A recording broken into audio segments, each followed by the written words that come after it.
Hello, good morning students, and welcome back once again to another video for the class 10 light chapter. In today's video, we'll be finishing the whole chapter as we have completed most of the topics, and I think in the last video we studied about the sign convention, how the object distance and the image distance are taken as positive and negative, which is similar to that of the mirrors that we saw.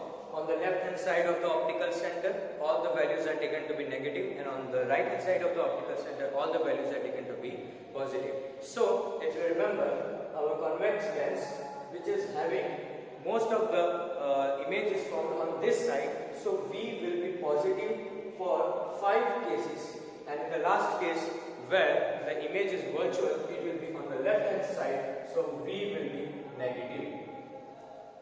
Now, just like the mirror, the object is always kept on the left hand side, and therefore U is always negative, that is the object distance. Image distance may vary according to the lens that you are using.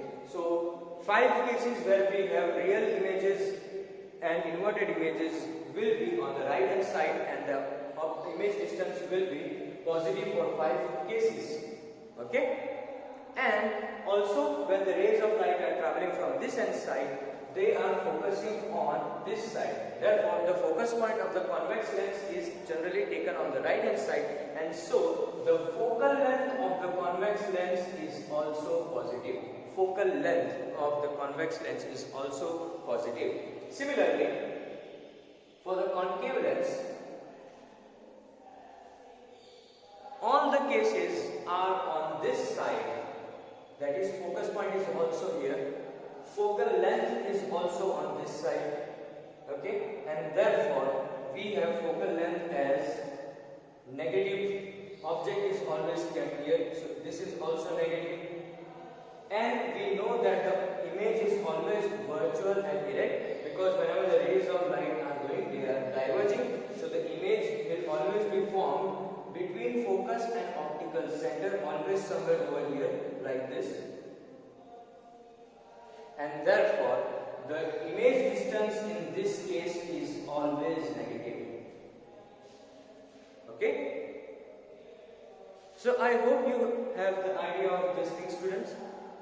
On today's topic, we will be discussing lens formula, similar to what we had in the mirror formula. After we studied sign convention, we were doing numericals, and numericals were based on the mirror formula. So similarly, we will be doing lens formula.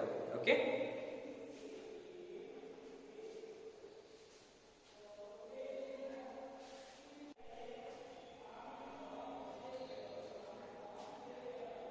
Okay, students, so the lens formula,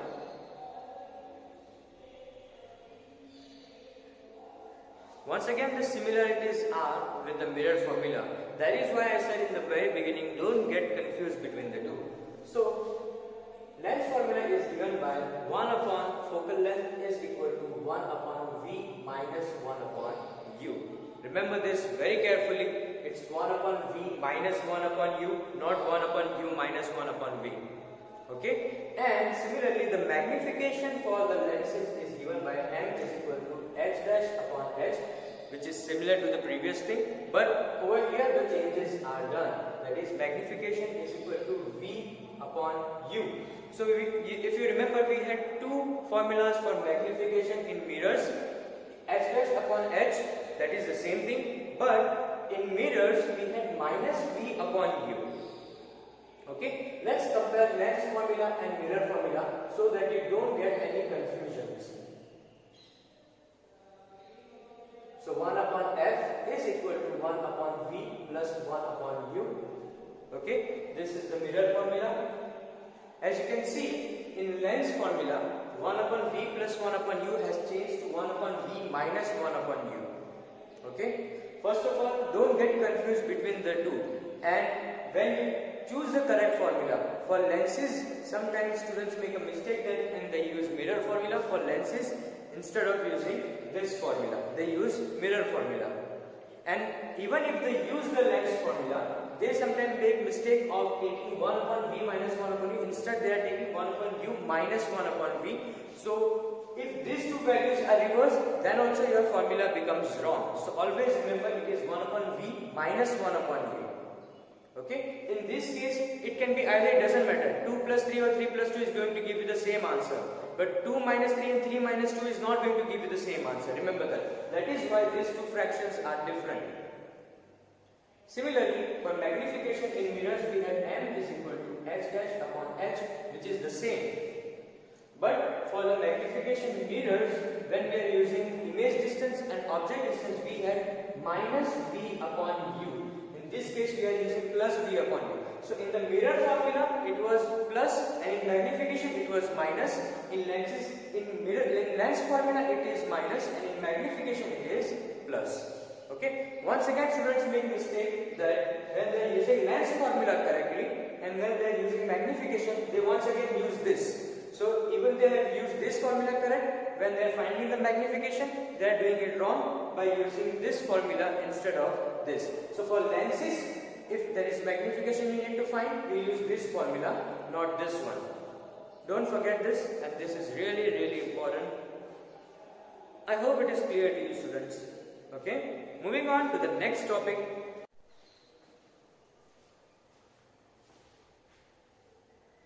The last topic of the chapter, power of lens.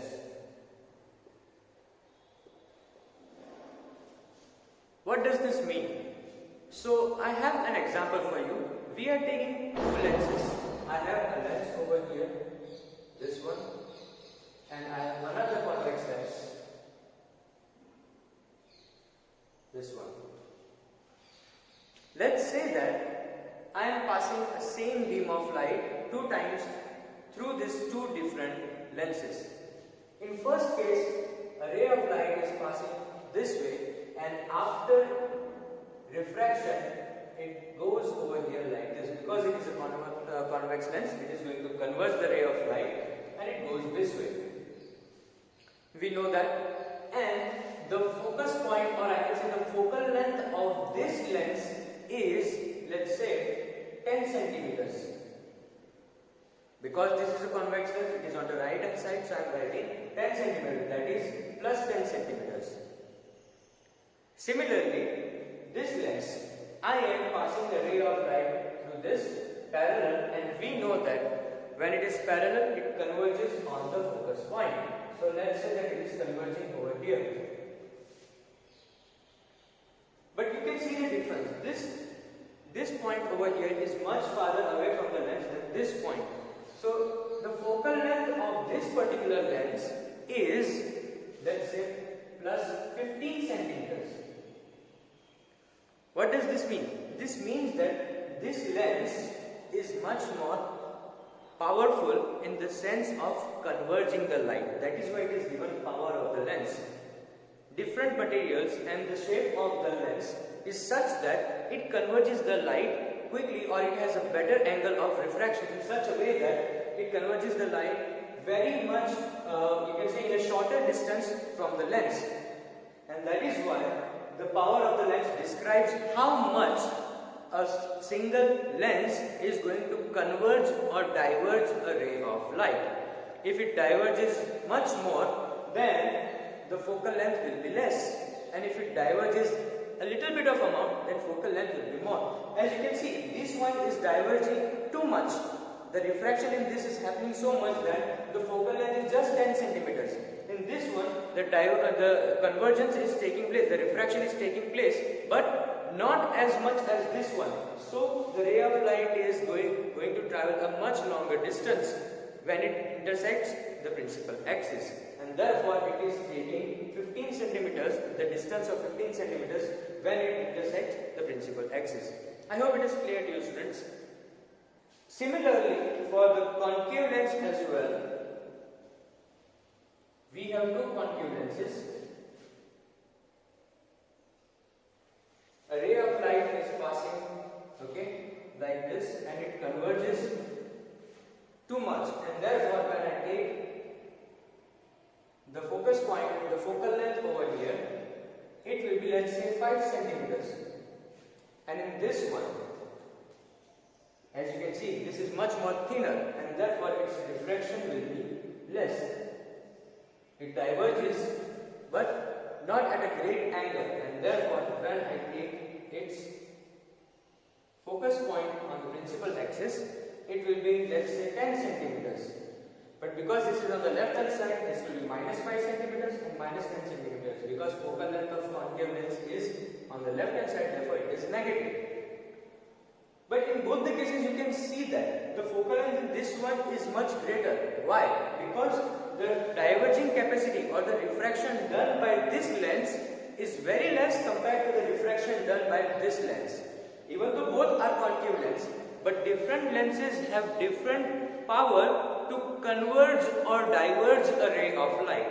If it converges or diverges too much, the refraction is happening much greater. That means its focal length will be less. And if the convergence or divergence is happening very less or less compared to the other one, then its focal length will be more. So the definition of the power of the lens is the ability of the lens to converge or diverge a ray of light.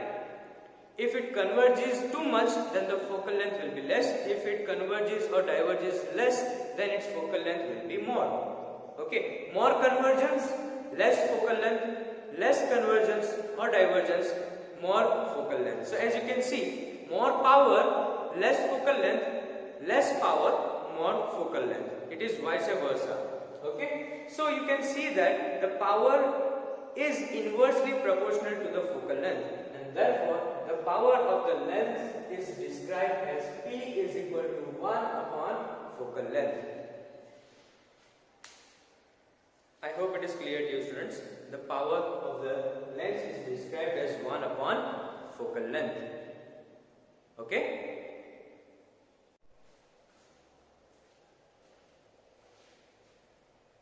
The unit of the power of the lens is diopters. Unit of power is diopters. Okay? In short, it is given as D. But this unit is diopters only when the focal length is in meters.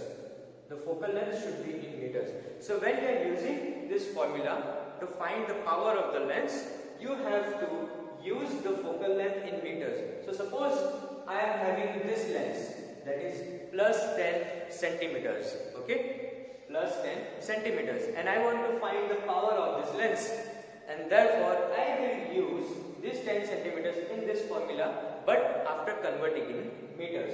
So if I convert 10 centimeters into meters, dividing it by 100, so it becomes 0 and 0, it becomes 0.1 meters. So the focal length of this particular lens is 0.1 meters.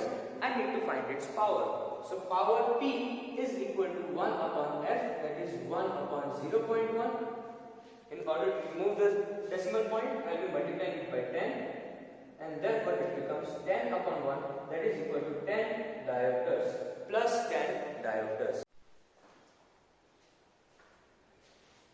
Okay students, one more interesting thing for you.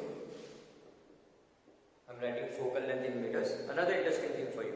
So we just saw that if it is a convex lens, we use focal length as positive, correct? And we saw that in the previous example that the power was how much? It was plus 10 diopters, and this plus is important. You cannot just write 10 diopters. You have to write plus 10 or minus 10. Okay. The thing is, if you have focal length negative, that is, if you are using concave lens, okay, if you are using concave lens, then focal length will be negative. Then the power of the lens will also be negative. Okay. Suppose we had a focal length of negative 10, okay, negative 10 centimeters, then its focal length in meters will be negative 0.1. And when we use this formula, then the power of that concave lens would have been negative 10 diopters. Okay, everything is same, just there will be a minus sign which indicates. So whenever if there is negative sign in the power, you have to understand that it is a concave lens. And whenever there is positive or plus sign in front of the power of the particular lens, then you have to understand that it is a convex lens. Another interesting thing, you might have seen that people like me, we use spectacles, and whenever we go to an eye specialist, we get our numbers checked, okay, and these numbers, they say that we have to use this much power when you are having difficulty reading or looking at something far away distance. You use this spectacles and they give you the power, that you have power of negative 2.5, negative 3.5. That is nothing but the same power, okay. So if someone is having negative 2.5 diopters, do this formula at home and find out which type of lens you are using and what is the focal length of that lens. That is the homework for you students, okay. So that concludes our chapter, last topic of the chapter, that is power of the lens. And now we will go for some numericals.